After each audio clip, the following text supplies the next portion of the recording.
Hey, welcome back, guys. Another episode of this college football talk with me and Matt.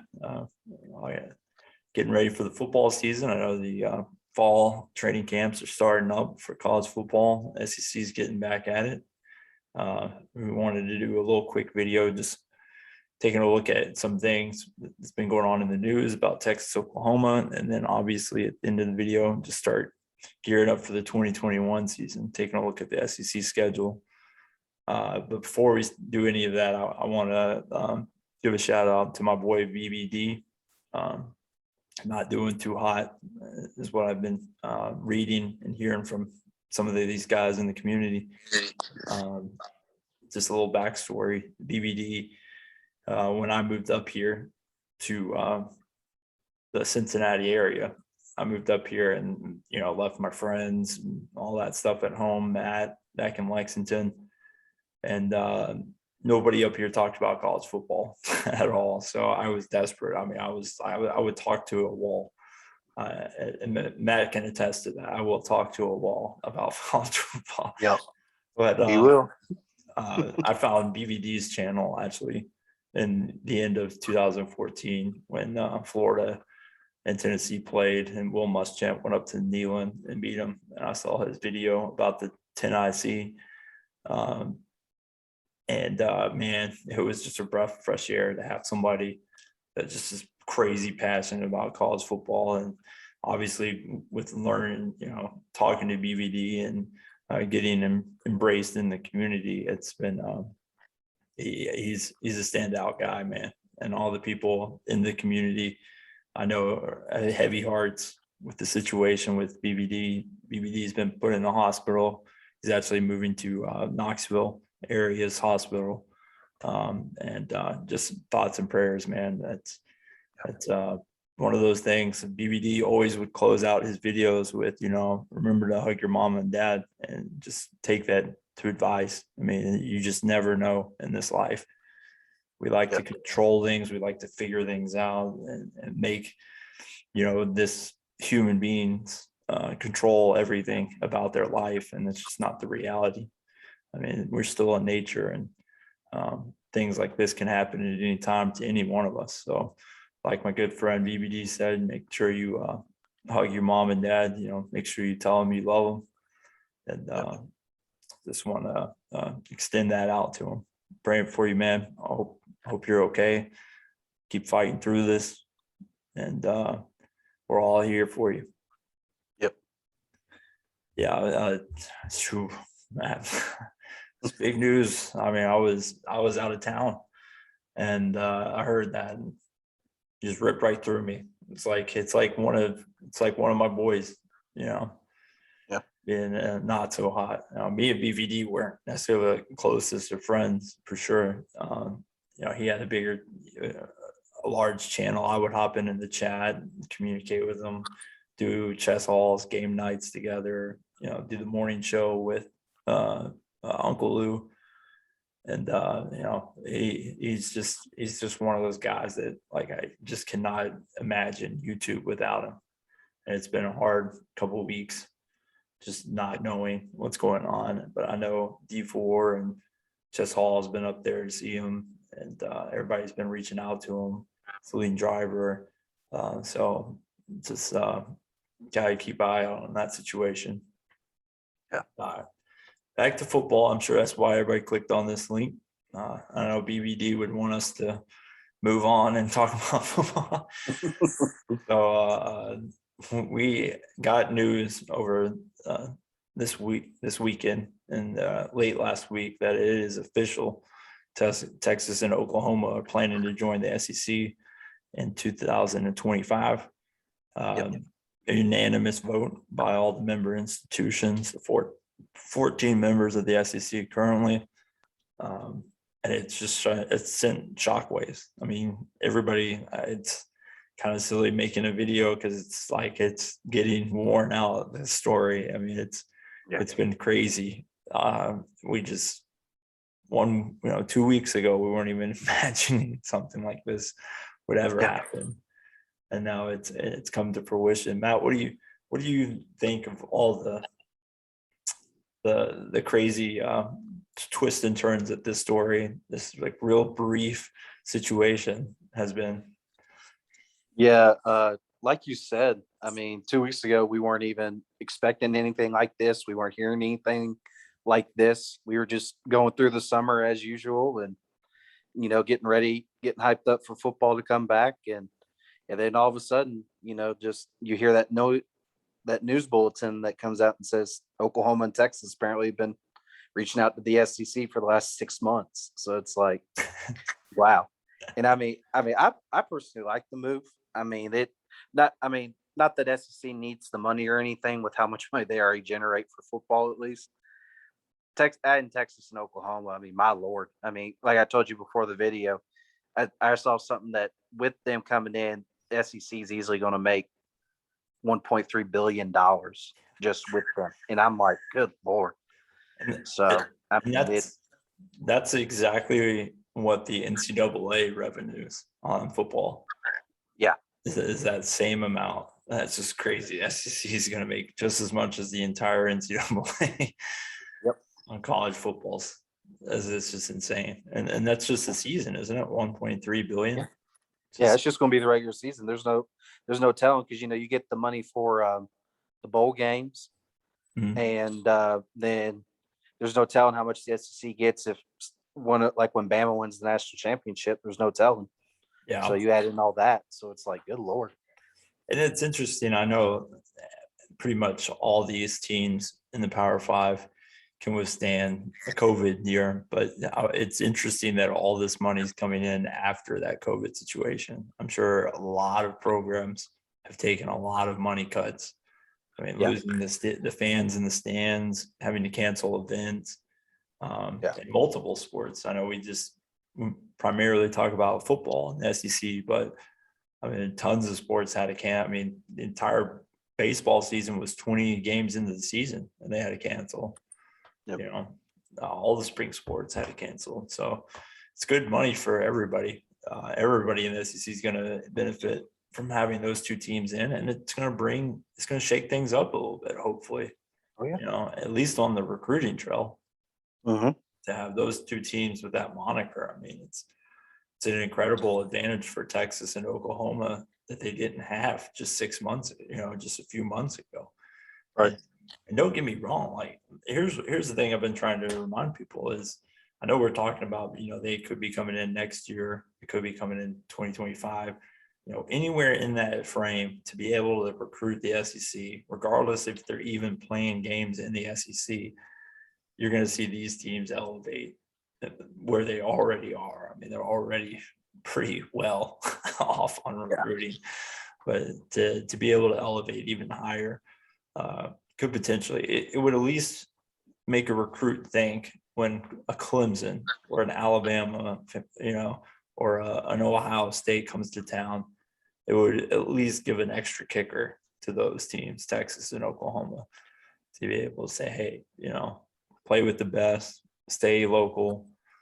Oklahoma's, in my perception, more of a national brand at this time. Texas could easily end up becoming one of those teams. I know when I was growing up, they had a lot of kids from California, kids from Florida, kids from Louisiana, Georgia, South Carolina. Yeah. So it's a good deal for everybody. But I'm telling you something, Matt. Yeah. It's put out a lot of craziness out there outside of the SEC. We're starting to see, how a building gets condemned, or I'm gonna put the analogy out there of an eviction, right? The landlord is, the tenant's been paying their rent, doing stuff like that, and then they stop paying rent, and you're evicting them out, and then you get into the apartment and you see like the hoarding and the nastiness and never cleaning the house, smoke stains everywhere, burn stains in the carpet and stuff like that. That's what we're all seeing now. Like the Big 12 has been a respectable conference. We all cheered them whenever they decided to play football in the fall of 2020.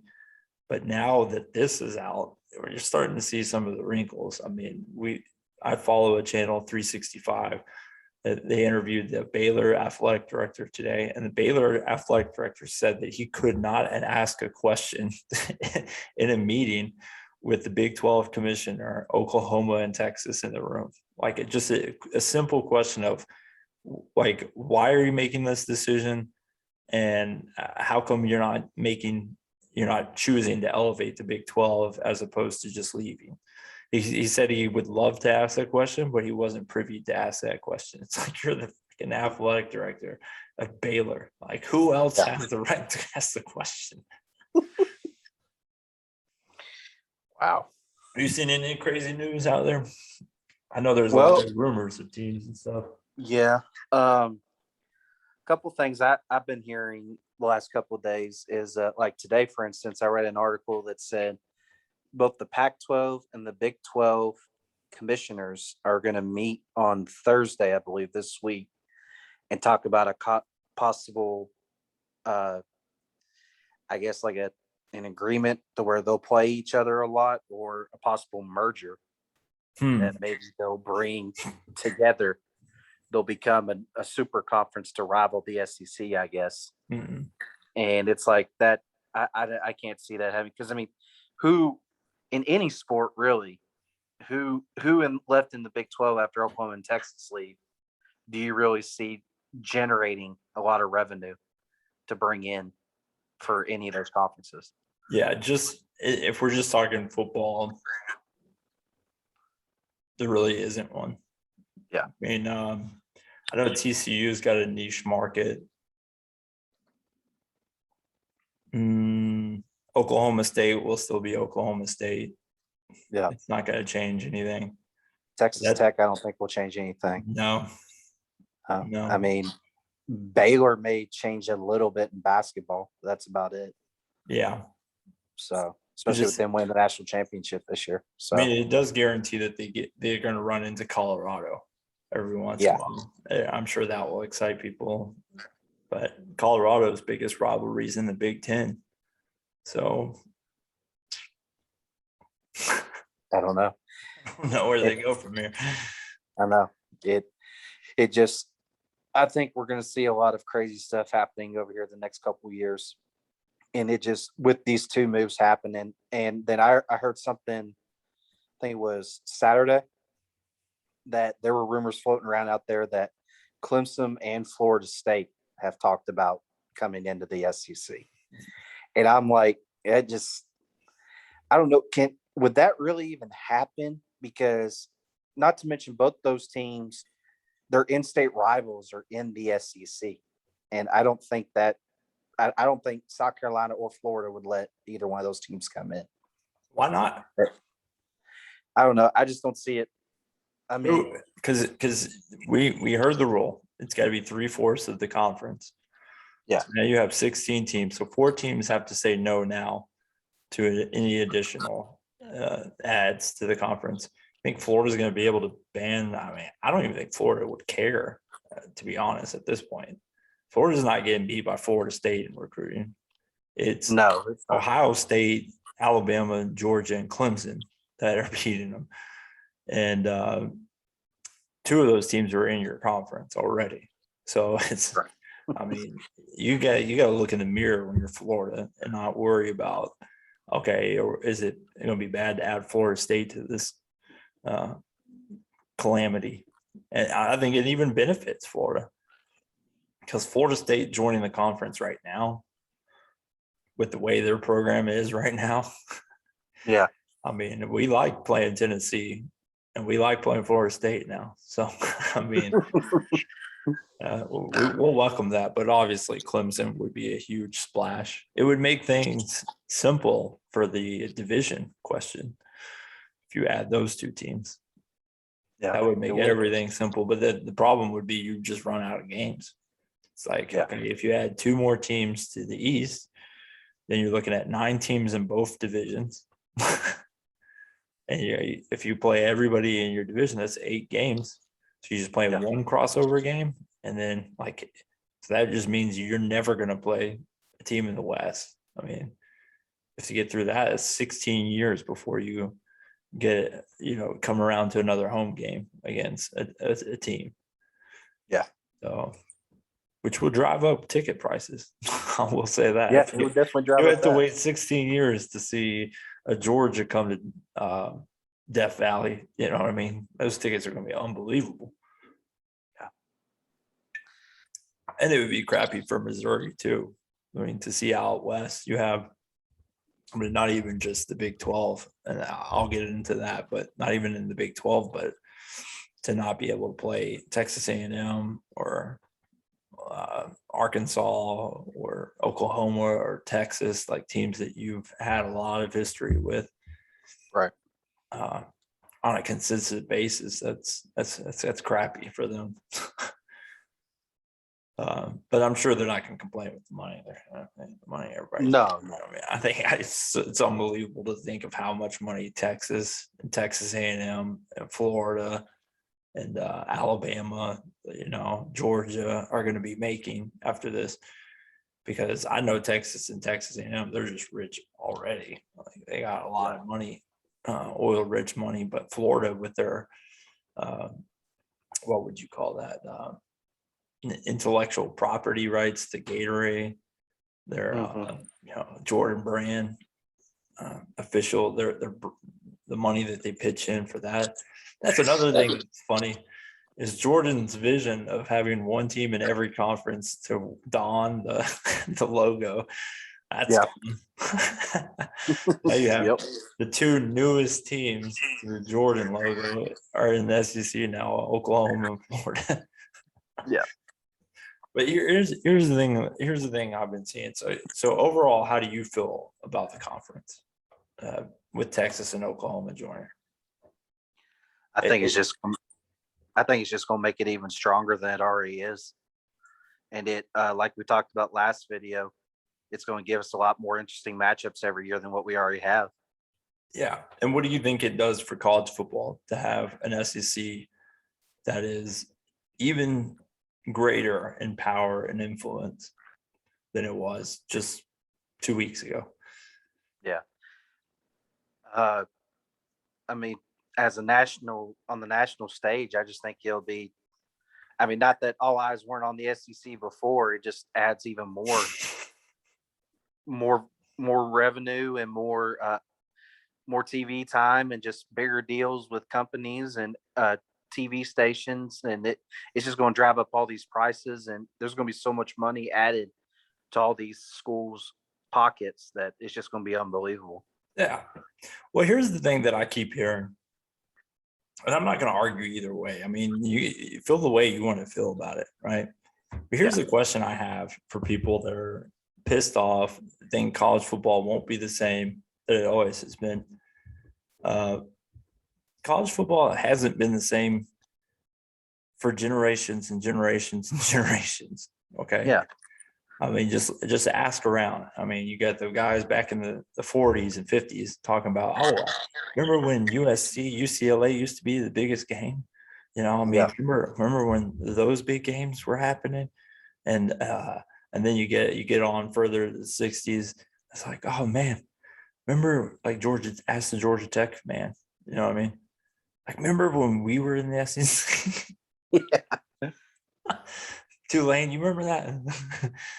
Remember when we got all upset about scholarships and left, and now we're not making that kind of money. But like even further than that, you got, the Southwest Conference, that's gone. I'm sure there's a lot of people that missed the Southwest Conference days.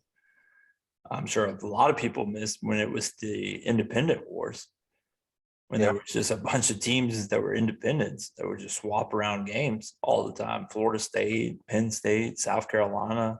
I'm missing quite a few, but I'm going to mention those teams. Notre Dame, obviously, is still independent. When they joined the Big Ten, when Penn State joined the Big Ten and Florida State joined the ACC, I didn't hear a whole lot. I mean, it wasn't a whole lot of freaking out about that. Like, let's go run the sport. Penn State joined the Big Ten. No, it's not going to. I mean, it's a huge program if you look at the time that they joined. I mean, Penn State was one of the most respectable programs. They had Joe Paterno. They recruited really well. A lot of people thought that they would just go in and dominate, and they did for a little bit. The Big Ten, they had their half decades of runs of good teams. Right. And then even further than that, I mean, just keep going further on. I mean, did anybody freak out when South Carolina joined up and Arkansas joined up in the SEC? No, No. nobody freaked out. Some people, the basketball people were freaking out whenever this last one happened with the all the shuffling that happened in 2011, 2012. Basketball people were the ones that freaked out the most. Right. But like, I even cry about the Big East. I mean, I don't know about you, man. I loved watching those games. I did too. I mean, we both grew up in Lexington, Kentucky, and watched Louisville, play in that conference. I mean, I know they were in the Conference USA, but in the time that they were in the Big East, playing against Miami, playing against Virginia Tech, I mean, the whole realignment has just been constant in the in the entirety of college football. Mm-hmm. So my question for people is, when was the perfect generation? When was the perfect time for college football? It's always been evolving, and it's always getting good. It's always being better than it was. We're watching. We're paying more money to watch. We're still obsessed. We're still at the edge of the seat whenever we're on a drive late in the fourth quarter. It's college football, man. Exactly. Regardless of what conference you're in, it certainly hasn't stopped UC fans up the road to go on the games. They haven't been in a Power 5 conference. They haven't been in a super conference. They're still rocking on a Saturday night. Mm-hmm. That's the thing that people forget, is that the college football, and I know we talked about the SEC with their traditions and their pageantry and all that. That's what it means to be a college football fan. I mean, whether you're watching at home or going to the game and tailgating and going down into the stadium with the fans and cheering your ass off, being hoarse on Sunday, not able to get off of the bed to watch NFL football, that's college football. Yeah. The pageantry, the tradition, all that stuff comes, but it also goes. And that's what I keep trying to remind people. And, I have a little bit of rose-colored glasses. I mean, I'm along for the ride. I don't know, Matt. Do you have a particular interest in any one of those generations I was mentioning? No, I'm like you, man. I'm along for the ride. I didn't start watching college football till 98, 99. That's the first years I started. I mean, my first game at Kentucky football game ever was Kentucky beating Alabama in 1998. That was my first game, ending 40 years of frustration. So, I mean, it's like, I've been there for all the big upsets Tim Kentucky's Couch, had. Craig Yeah, East. it's like James Whalen Jr. Yeah, like I'm along for the ride. I mean, I've gone back and looked at like what college football was like in the early 90s and the 80s and 70s and stuff, but there, like you said, there's never going to be a perfect timing for college football. It's always going to change. That's just the way the world is. It's constantly changing. So I think people forget, like, the early 2000s and the 90s, when everybody was just kind of in their bubble. Yeah. Regardless if you went down to the game or not, there just wasn't a lot of games on TV. I mean, even like SEC games were regional. You didn't get to see, like, if there was a good noon game, like last year, Florida versus Texas A&M would have been on Jefferson Pilot. Yeah. Like, nobody would have even seen that. Yeah. So I just don't get that complaint from anybody. I don't understand why people choose that way of thinking. Quick cut. Some daddy responsibilities. Yeah. So I think we've done about all we can about Texas, Oklahoma. I think it's probably good for all of us to let that one fall out. And if there's more news on any other teams going to any other conferences, or conferences merging or planning to schedule games with each other and stuff like that, we'll probably talk about that, get on here and talk a little bit more about that right now. right now we're just going to transition into the 2021 schedule, Matt. Yep. You ready for it? Oh yeah. Born ready? Oh yeah. Absolutely. I've been ready since the end of the national championship last year. So I hope this came out okay. I know it's probably small and it's probably hard for people to see, but this is, and I'm probably cutting some of the screen, to be honest with you, our box. But anywho, you guys can all look it up. Me and Matt are going to take a look at some of these games coming up on this schedule. Some games that I didn't even know were going to happen. Yeah. We all know the marquee one, the Miami versus Alabama, and Georgia, Clemson, of course. Yeah. But some of these games are interesting where they're positioned, like Ole Miss versus Louisville, week 1. Yeah. Labor Day night. Yeah. LSU traveling to UCLA first game of the season. Yeah. That'll be interesting. I know there was some news this week about the quarterback situation. I think it's pretty much Max Johnson's job to lose at this point down in Baton Rouge. And then, of course, you get your MAC schools, lower division schools. Yeah, not a whole lot outside of those marquee matchups. What do you think about some of these week 1 games, Matt? Well, like the 4, I guess you can say 4 marquee ones. 3 of them are definitely marquee matchups. The other one you could go either way with is the LSU UCLA game. Do you really consider that a marquee one? But Bama Miami for sure. Of course, the one I'm most excited for is Georgia Clemson. That's just going to be, I think that's going to be a back and forth affair. That's going to be a lot of fun to watch. And I think Louisville Ole Miss is going to be a lot of fun to watch too on Labor Day night. So yeah, it'll be interesting to see if Ole Miss can have that same effect that they had in the beginning of the season. The Labor Day night game, that Ole Miss Louisville game is a neutral site game. Any idea where that is? I do not know where that is. No clue. Yeah. Now Georgia Clemson, what's that? Is that in Atlanta? No, that's in Charlotte. That's in Charlotte. Okay, so that means Bama Miami is probably in Atlanta. Yeah. Okay, and then is LSU UCLA? Is that out there at UCLA?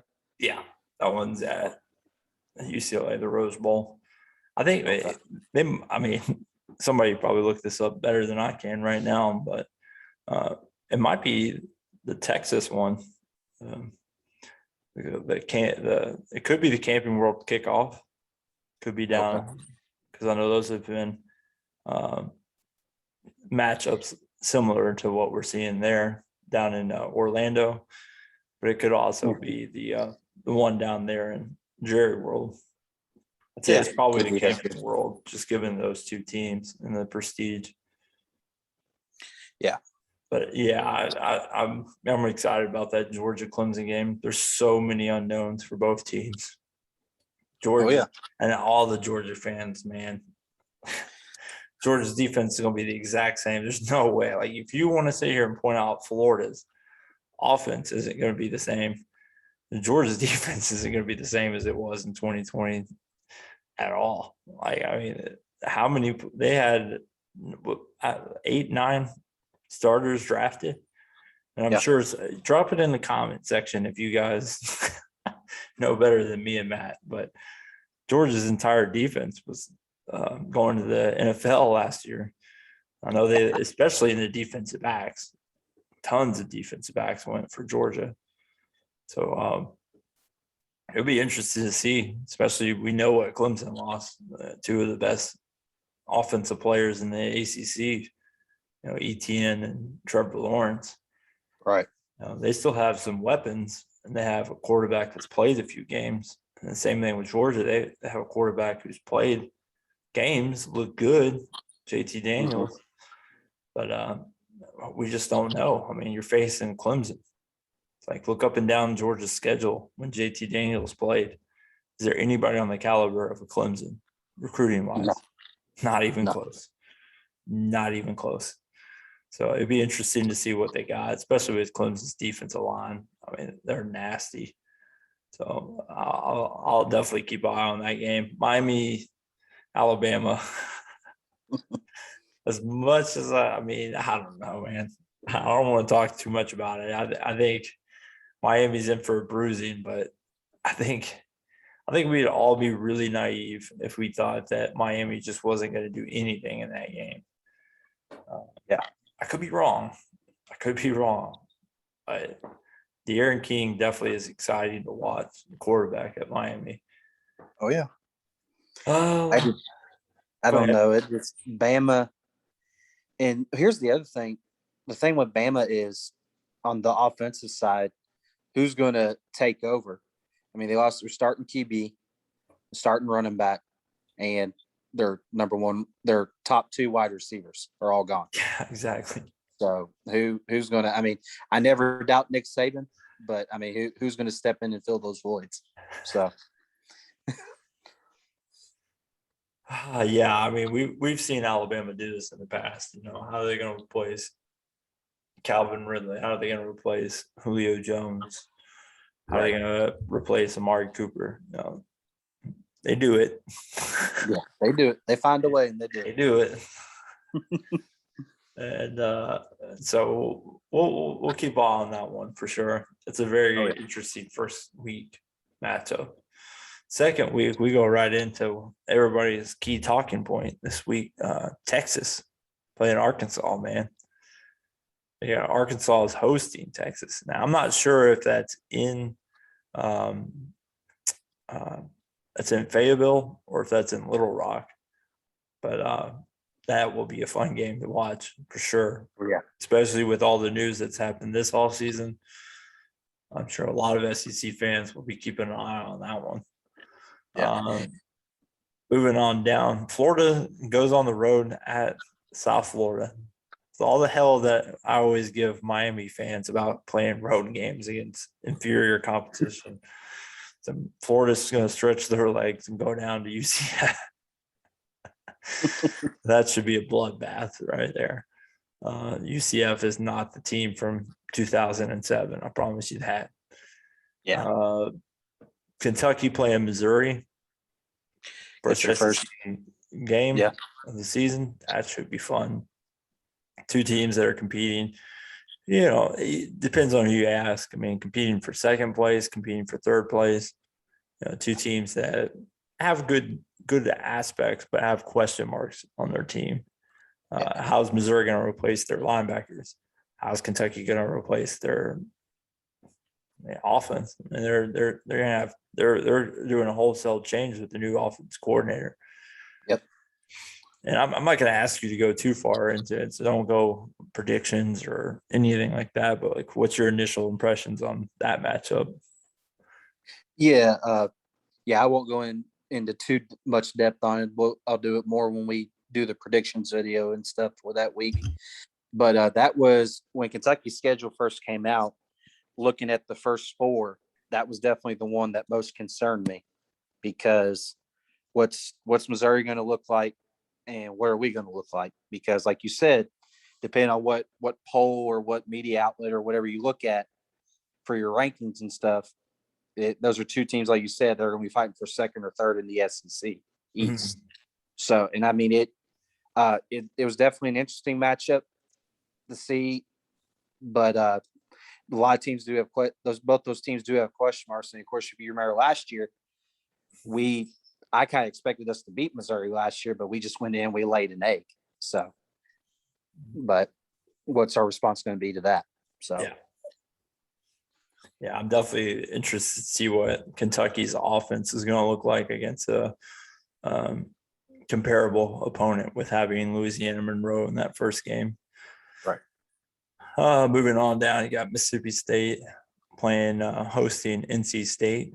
That could be interesting, depending on what time slot that gets thrown in. That might be a game to watch at noon if that's the noon game. And then Tennessee hosting Pitt. Yeah, that'll be interesting. I'm sure Tennessee fans are going to want to see what that offense can do. Pitt is, for the last few seasons, has had a pretty damn good defense. So yeah, Tennessee fans would love to see what that measure looks like for their offense. They're really high on their offense, even though they haven't officially named a starter quarterback yet. That's really interesting. yeah. But they do have a coach that wants to air the ball out a little bit. So I'm sure that a little bit of offense in Tennessee is warm welcome after having Garantano for that many years. Right. And then you have Texas A&M at Colorado. Old Big 12 matchup there. Old Big 12 matchup. Hey, I'm sure those two guys are not complaining about their situations in the conferences they're in right now. Nope. Yeah, I didn't know those other three matchups: Arkansas, Texas, Tennessee, Pittsburgh, and actually, really 4: Mississippi State, NC State, and A&M and Colorado. I didn't even know those matchups were happening. Yeah. So, that's just week 2. Week 2 is usually me and our friend Casey, who you guys will see on here throughout the videos again this year. We used to go down the schedules a lot around this time, and we usually called week 2 Cupcake Week. Well, It don't look like this year in 2021 week 2 is going to be Cupcake Week for a good amount of teams. So yeah, it's the second week of the season and the second to last week of the season has typically been Cupcake Week for a lot of teams in the SEC. I'm definitely going to be watching. I think we all be watching the SEC game for sure. Yeah. But Texas Arkansas is definitely the sexiest game. See what Pittman's got going into another season. See if Texas can go into again Fayetteville, Little Rock. I don't know why they do War Memorial Stadium and all that stuff. They swap those around. That's bizarre to me, but that's neither here or there. They I don't know. That one's gonna be it's gonna be a hard game to pick. I'm definitely gonna have to watch Texas's first game and Arkansas's first game to really get a good idea. I'll tell you one thing: I will not be watching Alabama Mercer that week.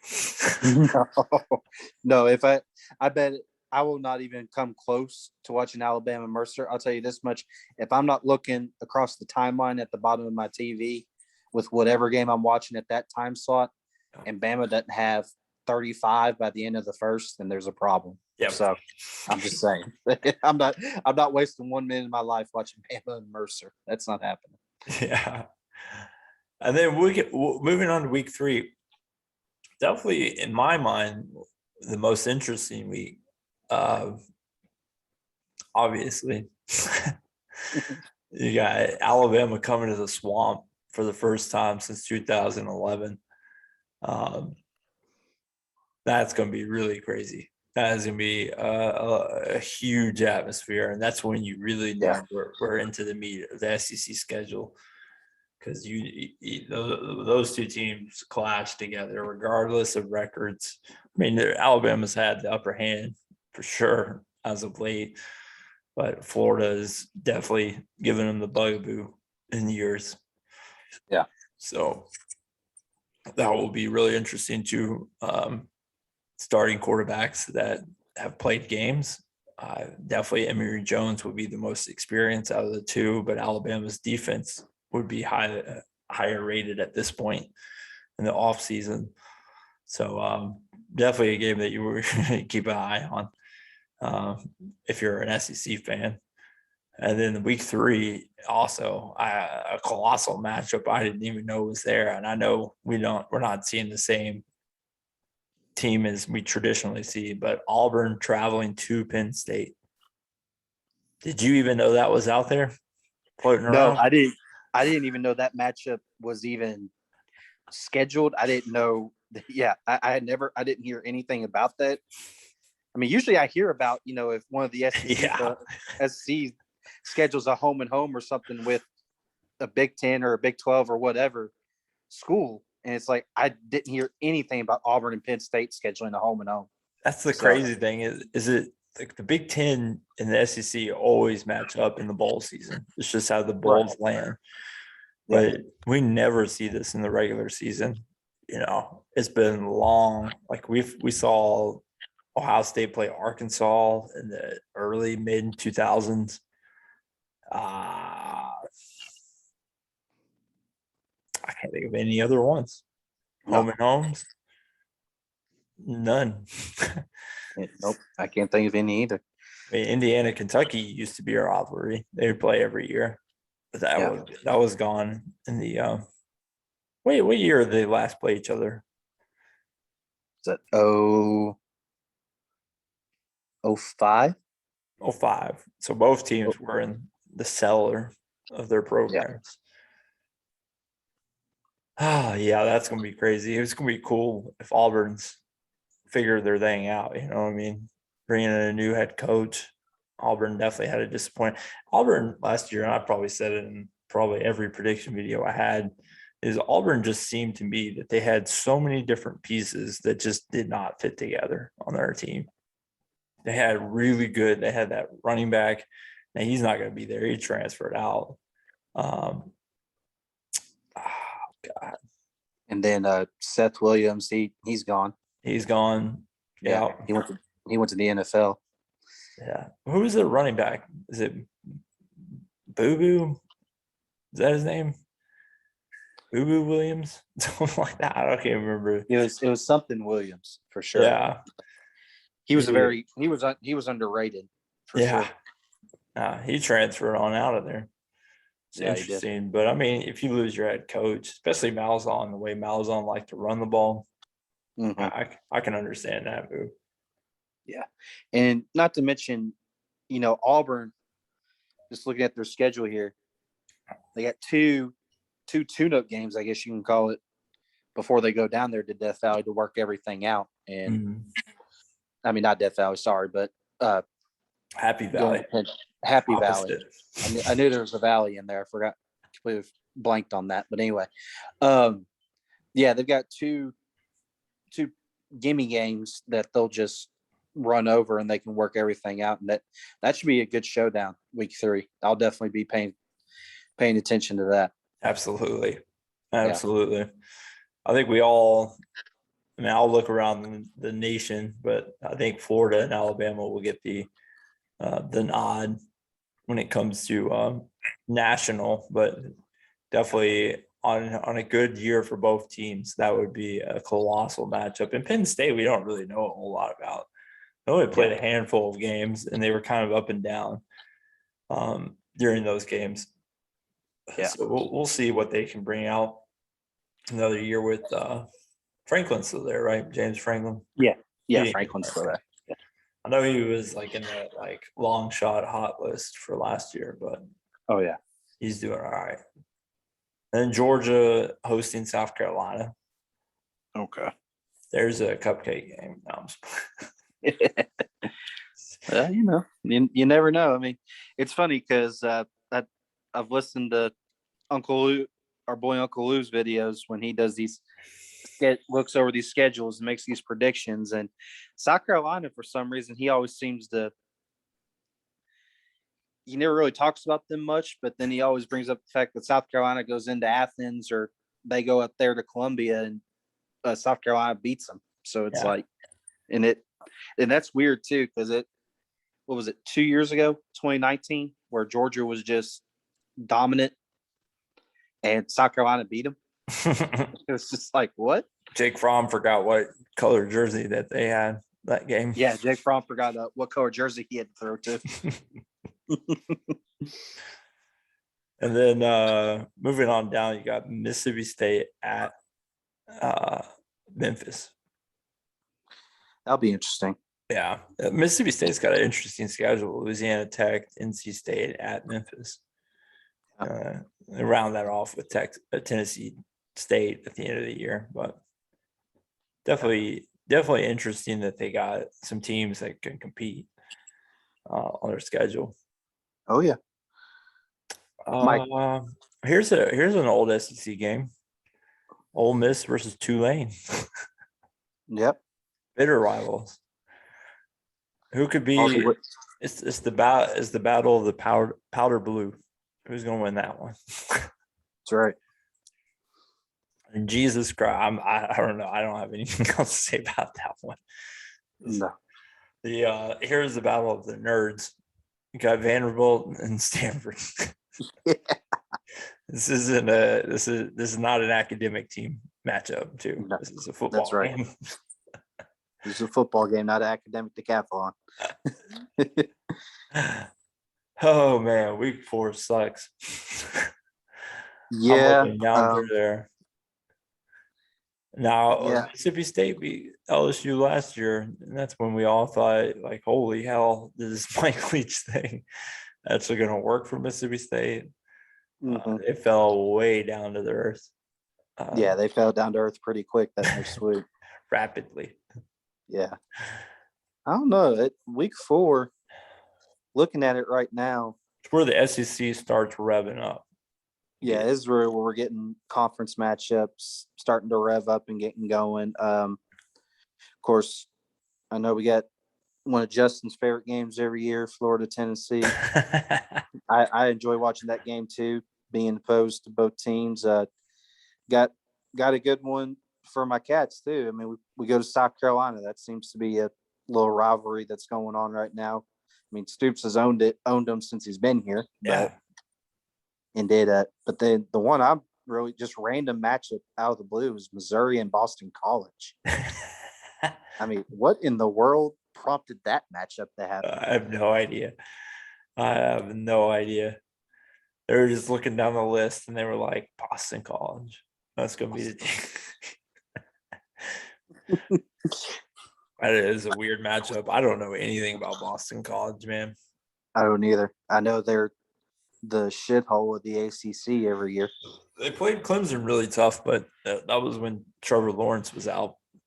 Yeah, when he had COVID. Yeah. Mm-hmm. Yeah. Then, another matchup that could be good, but I would ultimately end up picking the Aggies to win is Arkansas and Texas A&M. That could be good. Yeah, Texas A&M is one of those teams that lost a fair amount of pieces from last year's team. Yes, they did. Nobody's mentioning that. They're just talking about how Texas is going to compete with Alabama this year. It's like, well, right. Let's see if you can get past Arkansas. Get past Arkansas first. Yeah. You get a couple cupcakes and you lead in with Arkansas. And that one's a neutral site one. So I'm going to say that one's in Jerry World. Yeah, that's that one. Sometimes they call it the Cotton Bowl. And it called the Cotton Bowl? Well, they moved the Cotton Bowl there, but the Cotton Bowl is still the stadium. Okay. Yeah, the Cotton Bowl, like the game, the Cotton Bowl is now in that stadium. Okay. But the Cotton Bowl is where Texas and Oklahoma play their neutral site game down there at the Texas State Fair. Okay. So both in Dallas. Yeah, both of them are in Dallas. Yeah, that one will definitely be at Jerry's Wolf for sure. Yeah. All right. And then we move on to week 5. And this is where everybody plays except for Vanderbilt and South Carolina. Everybody's on an SEC schedule. Yeah. So we got the battle of Nick Saban and Lane Kiffin. Yep. Alabama hosting Ole Miss. That should be a lot of fun. You got Arkansas at Georgia. Remember last year at Arkansas game was pretty close in the first half. I know Georgia ran away with that one, but Sam Pittman, obviously the former offensive line coach at Georgia. Then you get the battle of the Tigers, Auburn and at LSU. Auburn, LSU, yeah. That could be interesting because I don't know. I mean, looking at Auburn's roster and looking at LSU's roster, I know a lot of people are. I mean, I think those two teams could have the biggest upswing and downswing, the biggest spread of any team in the SEC. Right. I think and Florida the same way, because I think that's just disrespect. I mean, I think LSU people with the whole investigation cloud over their head, and even last year, all the players that they lost and all that. Right. They had a pretty bad season, 6-6 or whatever they ended up with. It definitely not LSU's caliber, but in an all SEC schedule where you're playing in the SEC West, losing that many pieces, but still going into a top 10 Florida team and winning on the road. I mean, that's something you can't overlook. Right. LSU still recruits really well. Auburn still has a good recruiting class. It's just interesting to see with those two rosters what those two teams will look like by week 5. Yeah. And how hyped up that game is going to be. Yeah. Then you got the big one. Oh yeah. Florida coming into Kroger Field. Yeah. Kroger Field. I don't want to disrespect Kroger and their licensing, but me and Matt would definitely be talking shit. Probably be delegating for that game. Oh yeah. We'll guys, I'll go ahead and warn you. That week, me and Justin will be at each other's throats all week. So we usually are. We mess with we mess with each other and talk shit a lot that Absolutely. week. So, basketball, football, baseball, who cares?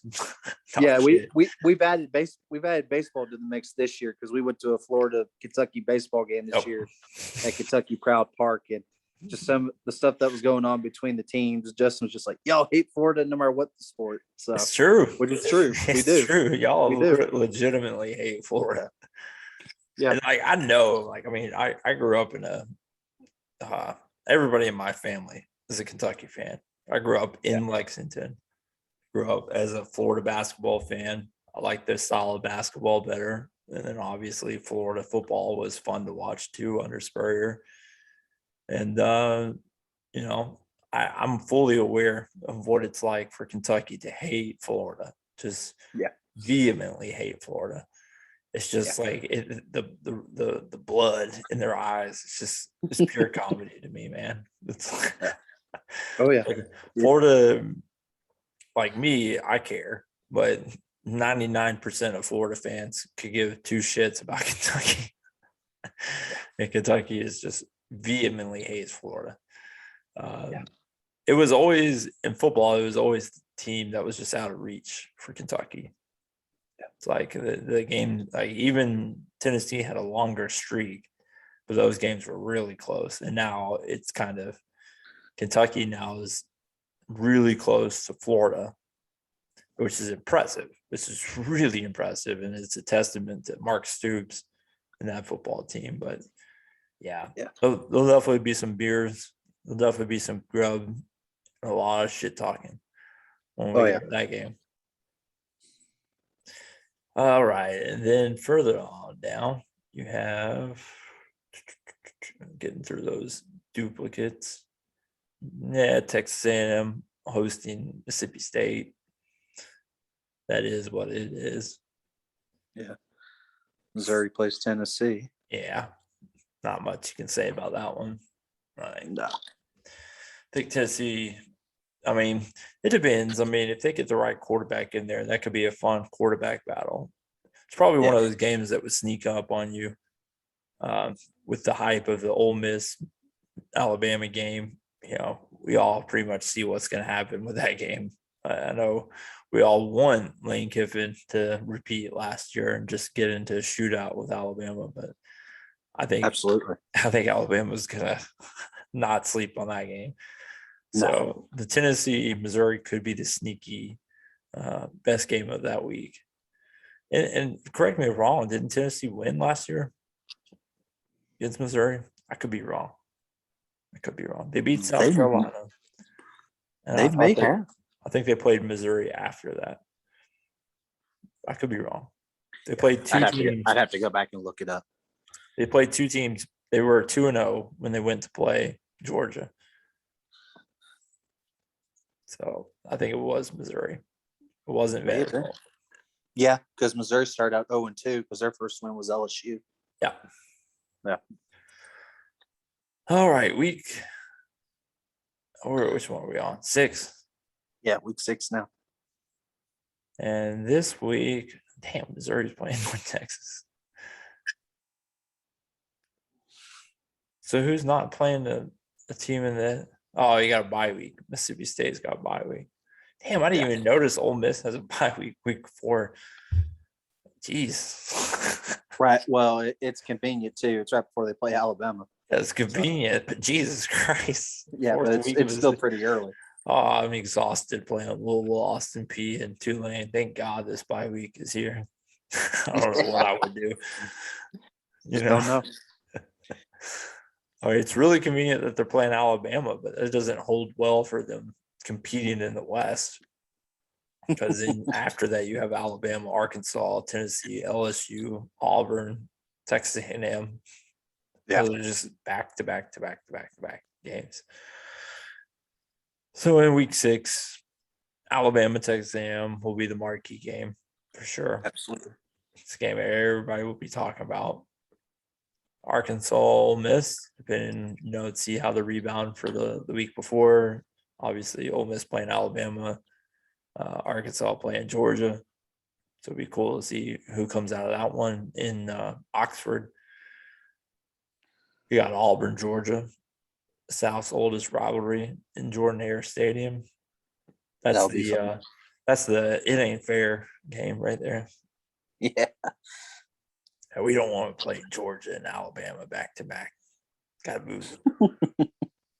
And I could see the SEC decided not to screw them the way that they originally did. In 2019, that was the last year that they were going to have that back-to-back game. And so in 2020, the schedule came out and they had replaced LSU with Auburn. I mean, on Auburn's schedule, LSU and Georgia, they switched those games. So they got Georgia midway through the season, and then they ended the season Auburn with LSU and Alabama. So, I mean, absolute dreadful that the SEC did that. But this year, they decided, okay, that's not fair. So let's put Georgia and LSU together at the beginning of the schedule. It's like, just Auburn fans, I'm sorry. It's the SEC West. I mean, right. And your rival is Georgia, and they're having a pretty damn good run right now. So it just is not fair. Right. But it's what you signed up for. You're in the SEC. Exactly. That's right. Let's see who else. Kentucky, LSU. Yeah. You may Justin may say that game, but that's actually one of the games on the schedule I'm really looking forward to, because LSU, Kentucky, we with the rotation thing, we don't play every year. We don't, or every couple years for that matter. And it just I will definitely be at that game as long as the floor game as well. And it's last time LSU came to Kroger Field, it was Commonwealth back then, but LSU was number 1 in the country, and they got beaten 3 overtimes. So, and that goes back to the realignment thing. Like, the last time you had LSU come to Commonwealth Stadium was 2007. Yeah, it's been 14 years since you've seen LSU at home. Yep. And I get what you're saying, but I'm also looking at the schedule and saying LSU is sandwiched between Florida and Georgia. Yeah. So there's your that's definitely a loss. That is 100% a loss. I'm calling it now. That's a hard pick. That's a prediction before the season even starts. You are losing that game, because those games against Florida, you throw it all out there, and then to have LSU the next week, which, I mean, we saw that in 2007. If you remember, you beat LSU, the number 1 team in the country, and you follow that up with Florida at home. Yeah. And Florida was a couple points better than you that year. Yep. It definitely when the schedule first came out, when I first looked at it, I said, well, first 3 weeks of October, there's Kentucky's death stretch, I like to call it. So that's our death stretch, because I mean, you got Florida, who 2 home games at home versus Florida and home versus LSU. And then you got what I like to call the big death sentence going down to Athens, Georgia. So That you just don't know. That Matt really isn't fair. Yeah. You want to talk about unfair. That one really is not fair. Yeah. South Carolina at Tennessee. That was a good game last year for sure. 2 different coaches though. Jeremy Pruitt gone, Will Muschamp gone. Again, I'll just keep saying they're all video long. I mean, it's going to be interesting to see where Tennessee is at that point in the season. The good thing for Tennessee, the only team that benefited from this little switcheroo that they did with the schedule is Tennessee. I mean, not having to play Florida, Alabama, and Georgia back to back to back. They just gave Kentucky that honors. So yeah, they gave those honors. They having a good spacing there, so they could potentially walk into the Florida game 3-0, depending on what kind of fan you are and who your favorite team is. It's probably 3-1. And then who knows? I mean, sneak up on Missouri.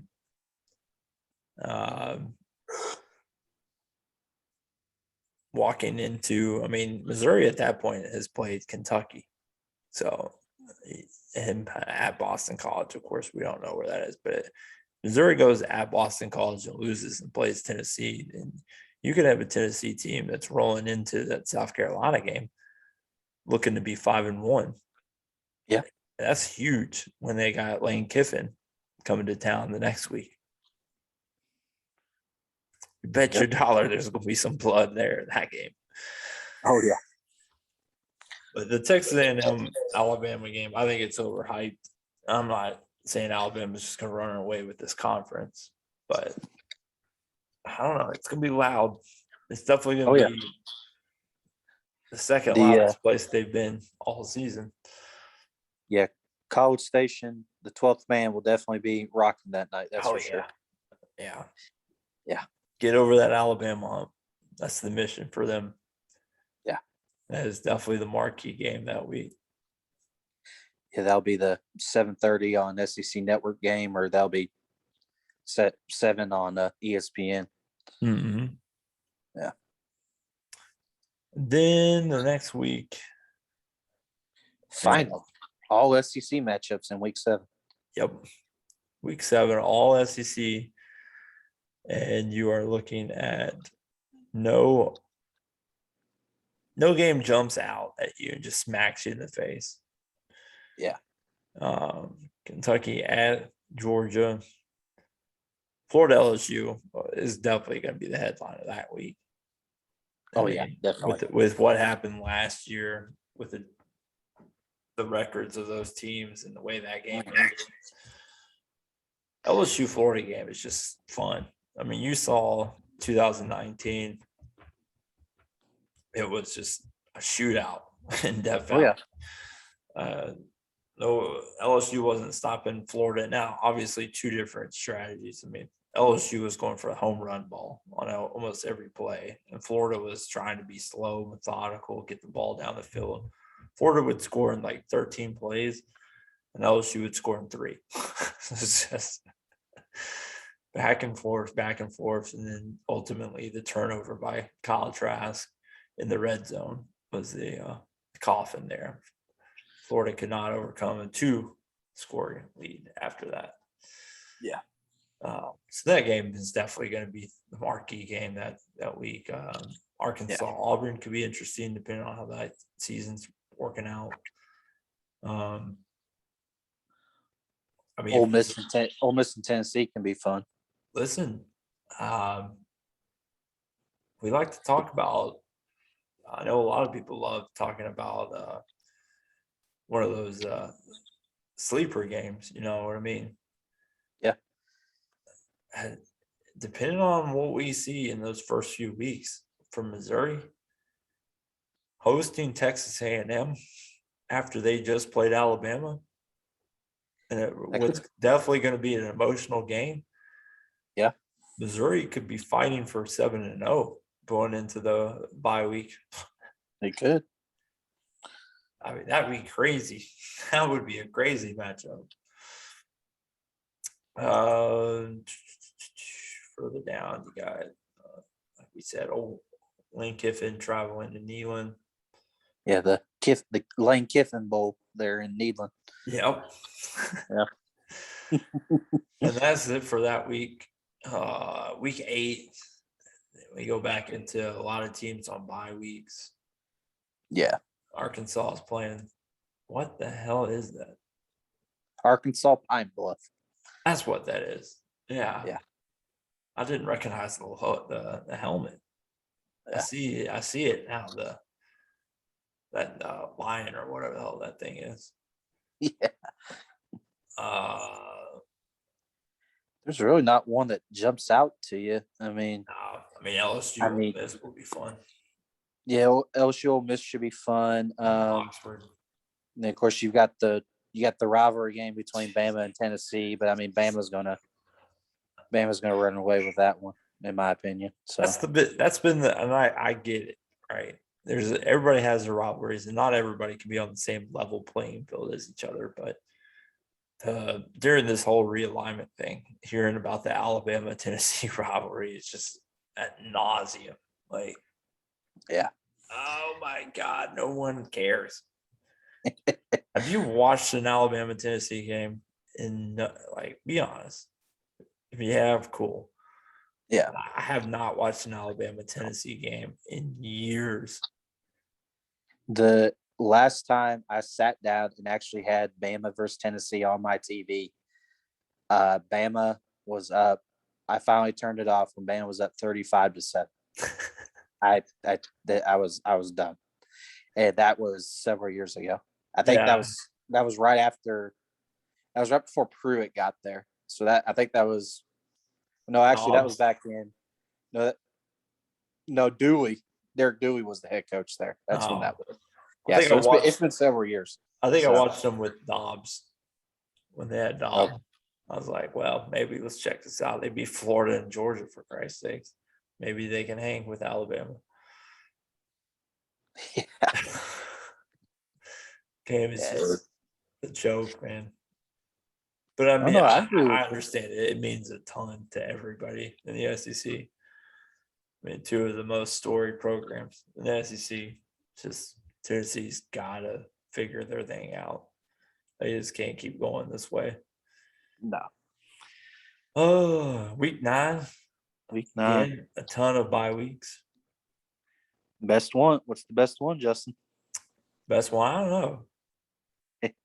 It's a thinker, isn't it? I'm definitely watching Vanderbilt, Missouri. You're definitely watching Vanderbilt, Missouri. Sit my ass down in front of the TV, glued to the TV. Yeah, got a beer in his hand, and he'll make sure Vanderbilt, Missouri's on his TV. The whole game. Yeah.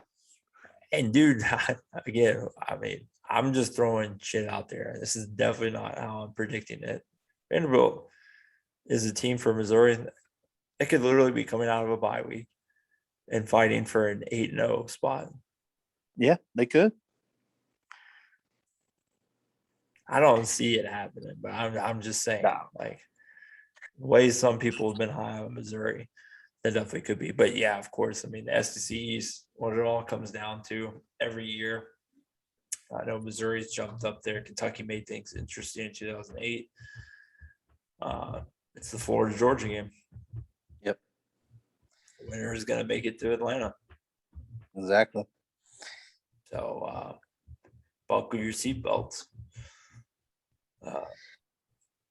I would just love to beat Georgia this year, particularly this year.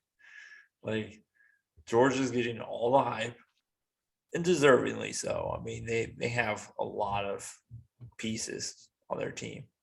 Right. But everybody is down on Florida this year. And maybe deservingly so there. I mean, you're not going to get another Kyle Pitts to walk out the door. Right. But that game, it's going to be colossal for the SEC. Oh, yeah. And it's going to be colossal for how particularly with Texas. Again, Texas, Oklahoma joining the conference next few years, to have that momentum swing in Florida's favor, Right. get some recruiting out of it.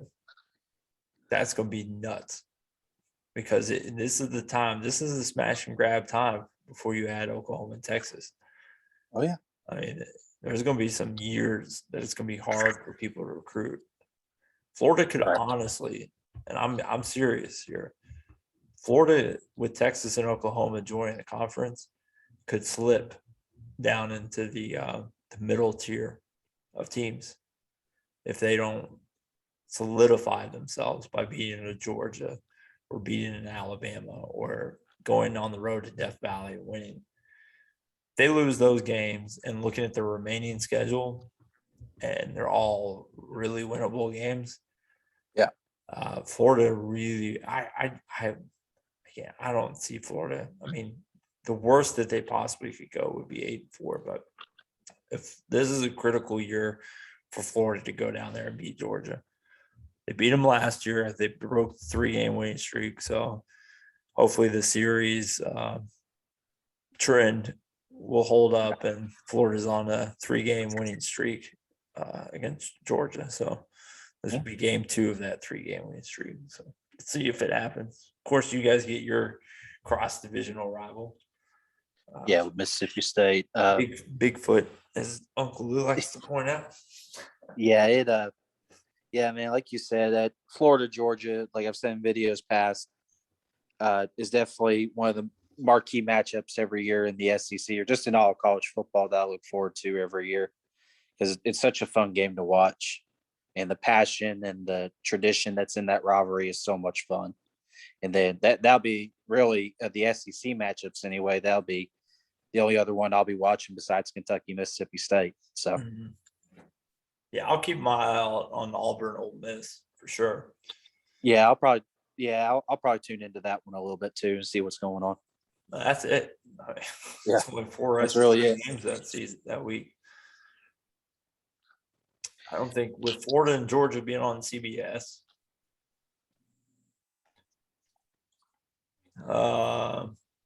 Kentucky, Mississippi State. Let's see, Mississippi. We'll be on SEC Network. I don't know what time slot will be, but yes, I just looked at the rest. Went back and looked at their schedule. I was like, yes, it would definitely be on that time slot. You guys play Florida, Georgia, and LSU, and in those first 8 weeks, they play LSU, Texas A&M, and Alabama. Yeah. So there's gonna be some losses. We know that. Oh yeah. We don't know. Well, that could be the other thing too. Coming off that bye week for Kentucky, we play Murderers Row there. Last 3 weeks before the bye week, you go down there and you beat Mississippi State. I mean, hell, that could set you up for a strong finish to the season. Yeah. With Tennessee being up here, and then at Vandy, New Mexico State, and then at Louisville. Yeah. I mean that can set you up on a 5-game win streak to end the season. So. Kentucky definitely could be looking at a 9-3 season. Oh yeah, definitely. Just depends on how that offense meshes. Mm-hmm.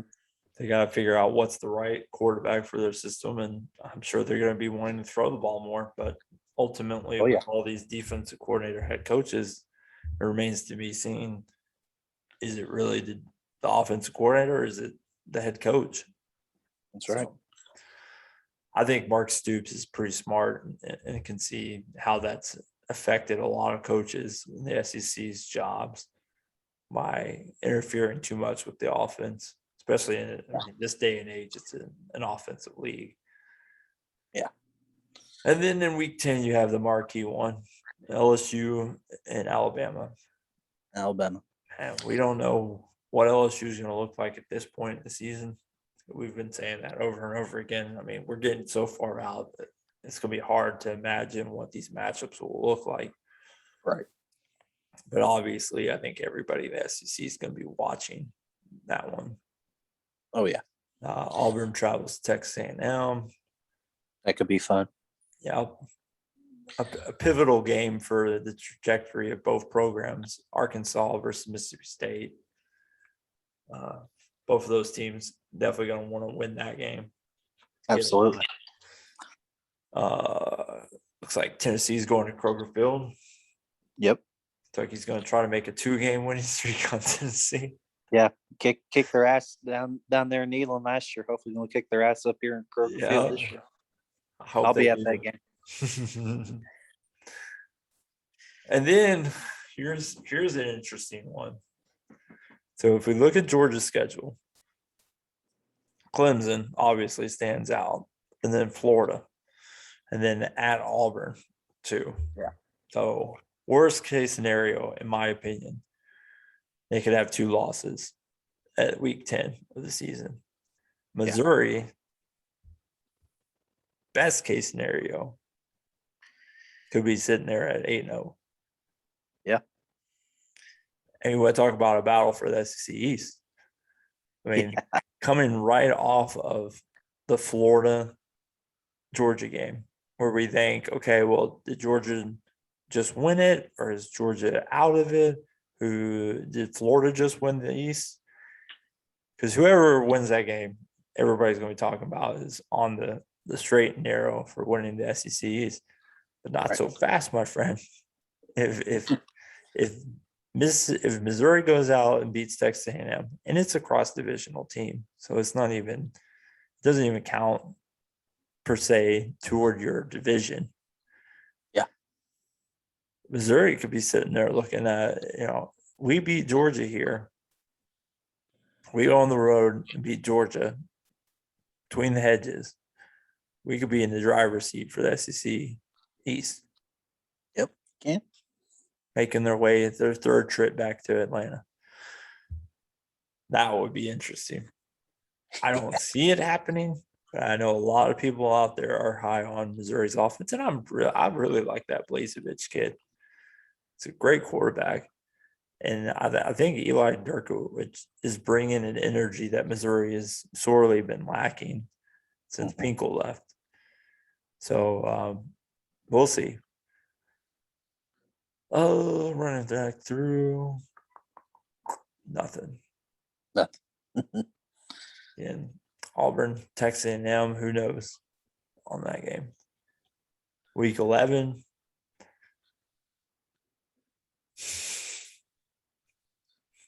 Stop me if anything's jumping out.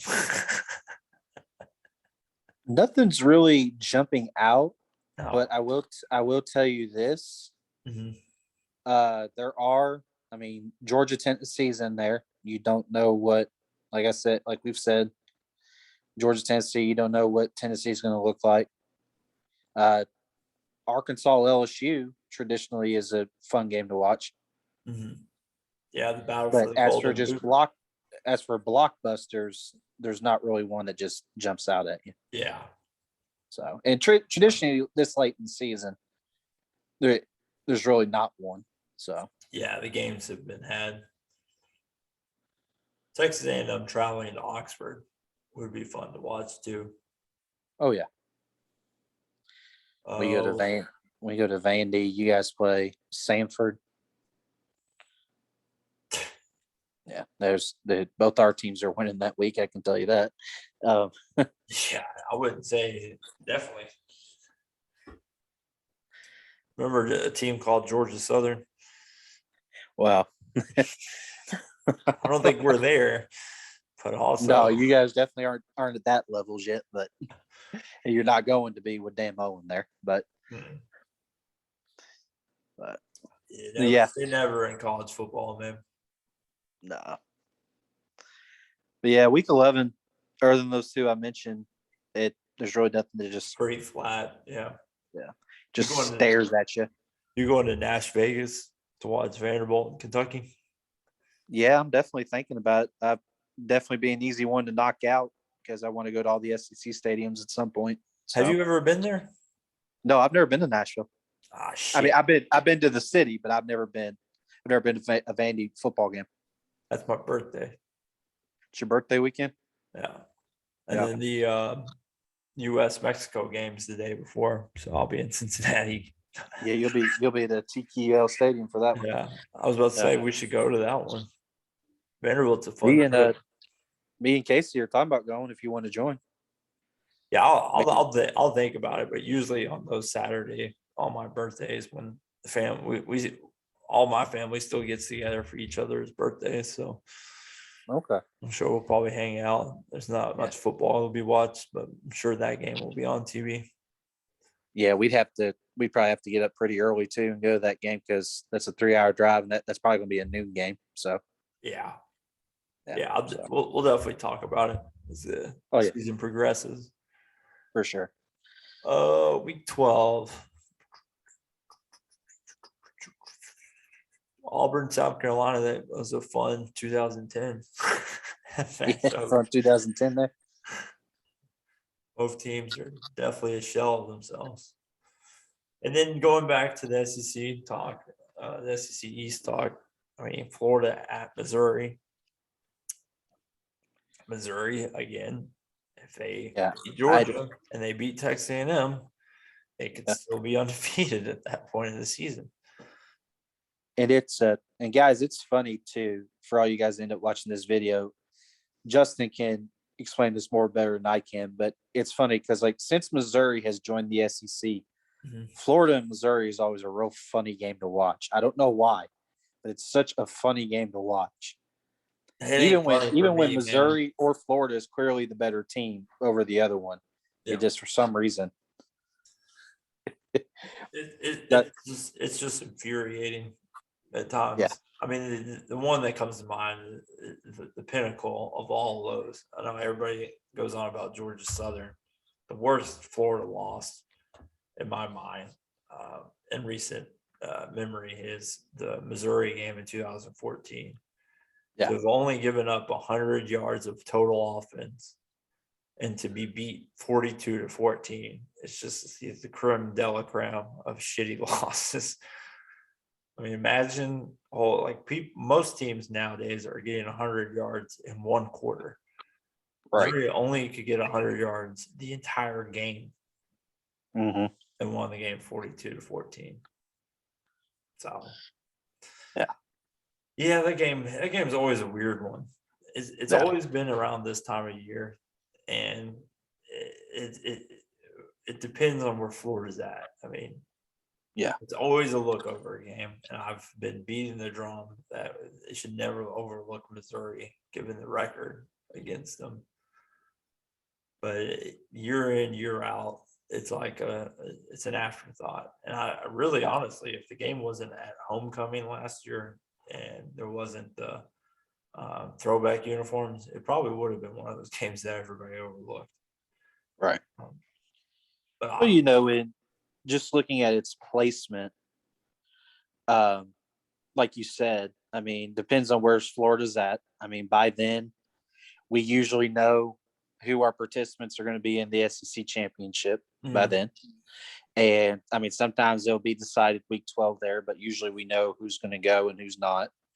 And not to mention it's placed right in front of your finale against your biggest in-state rival.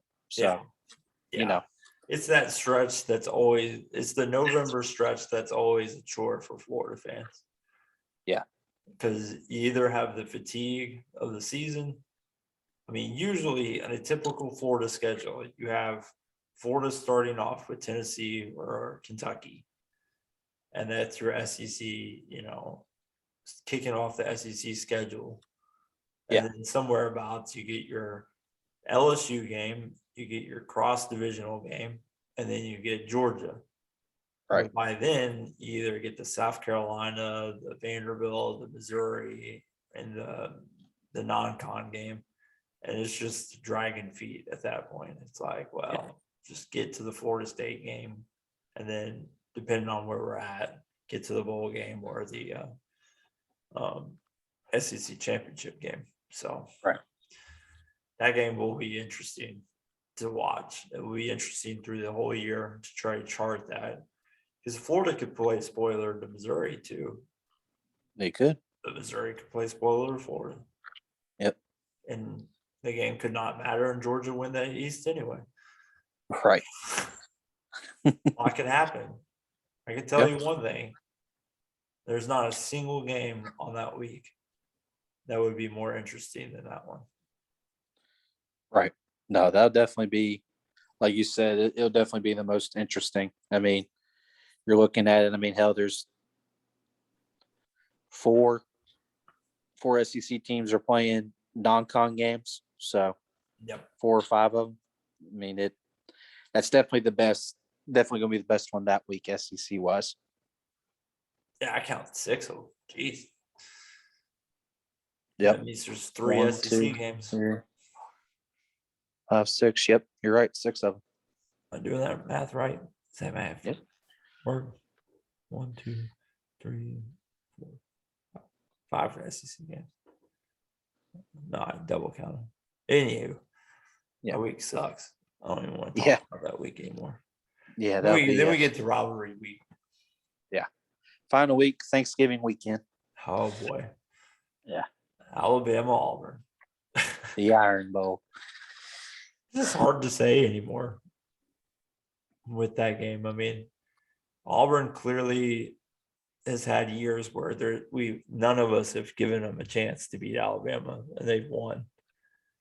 2012, 2013, case in point. Yeah, Yeah. definitely. Was it 2019? 2019 was another one. That one was the biggest shocker, in my opinion. Yeah. Like 2013, they were playing for the SEC championship game. They were. Alabama was undefeated. Auburn had 1 loss. 2017, Auburn lost to 2 random teams, but 1 SEC games, 2 LSU, I think, and then I think a non-con game. Clemson. Was that when? They lost to somebody out of conference. Yeah. And they beat Georgia. And they beat Alabama. And they found themselves in the SEC championship game playing Georgia in a rematch. Right. After they road graded them. Yeah. And then they ended up losing that game. And then Alabama and Georgia both made it to the playoffs. Yeah. Yeah, I don't know what to make of that. Florida State's not where it needs to be to compete. Yeah. Florida, especially in the swamp. Georgia at Georgia Tech. That Georgia Tech's never. No. I can't really remember a year where I saw Georgia Tech just straight up dominate Georgia. Mm-hmm. LSU Texas A&M could be interesting playing at Texas. Yeah. Or playing in Death Valley. Yeah, that was the one I wanted to bring up was LSU Texas A&M. That one over the last few years has really blossomed into something that is actually fun to watch. Mm-hmm. I mean, what was it? 2 years ago, 2019, they had the 7 overtime game. Yeah. Yeah, 74-72 A&M. Yeah, and it's just interesting to see. I don't think LSU will be talking about playoff contender, but potentially Texas A&M could still be in that conversation. Right. To go on the road to Death Valley on a season that you're doing, just look at Texas A&M schedule and tell me that they lose to Alabama, and tell me, do they drop another game? They could. I mean, they could lose at Ole Miss. Could lose at Ole Miss. Jump up and beat them. Auburn can sneak up on them, or Arkansas could sneak up on them. Yeah. So, but we could potentially be looking at the same thing we had last year with Florida losing their last game against LSU. Right. It could be a second straight year. Somebody could get an out-large bid destroyed by LSU. Yeah. Well, I mean, Florida was still in the SEC championship, so they could have potentially beat Alabama and moved on. Right. Oh, yeah. Kentucky at Louisville. Tell the boys what it's going to be like. Well, I'm going to go ahead and say this. Until Louisville proves me wrong, or they start out the season really well, That's going to be another dominating win for Kentucky in my book. I mean, Mm, Louisville has, since Lamar Jackson left, which they wasted, in my opinion, they wasted that talent. They could easily been a national championship contender with him at quarterback, but Petrino just couldn't muster anything to where they resembled a title contender with him, which mm. is terrible because I mean, usually you don't get talent like that every so often. It's once in a lifetime. So I mean, but until then, where Kentucky has racked up over 400 or 500 yards rushing the last two times we have played Louisville, we'll continue the streak. Louisville doesn't scare me at all. So no.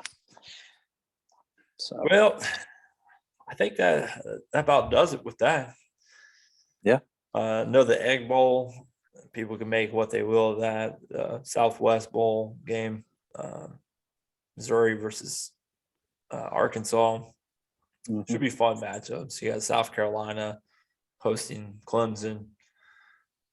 All those games will be fun to watch. I'm not sure that much of them are going to have anything to do with. They'll have a lot to do with bowl games, but they won't have very much to do with the playoff picture or the SEC title picture or anything like that, with the exception of the Iron Bowl and LSU versus Texas A&M. Yeah, right. Like Justin said, it's just going to be rivalry is always just fun to watch. I mean, in any sport, doesn't matter what sport you're watching, battling your rival, especially like me and Justin, our teams are battling our in-state rivals. So it's like it's just always fun to watch and want to have those bragging rights for a year. And but a lot of those games, like Justin said, other than the Iron Bowl, will all just be who's going to go to a good bowl game. That's really it. Yeah. So. Well, guys, I think that's about all we got for this week. I know we probably went way over time. Again, we're not much of a show. We're more of a, I guess, podcast. We just get on here. We have a few things, a few talking points, and we go. Later in the season, we'll have a lot more condensed videos. It's more predictions, just getting our predictions out there, talking about a few of the games coming up that week.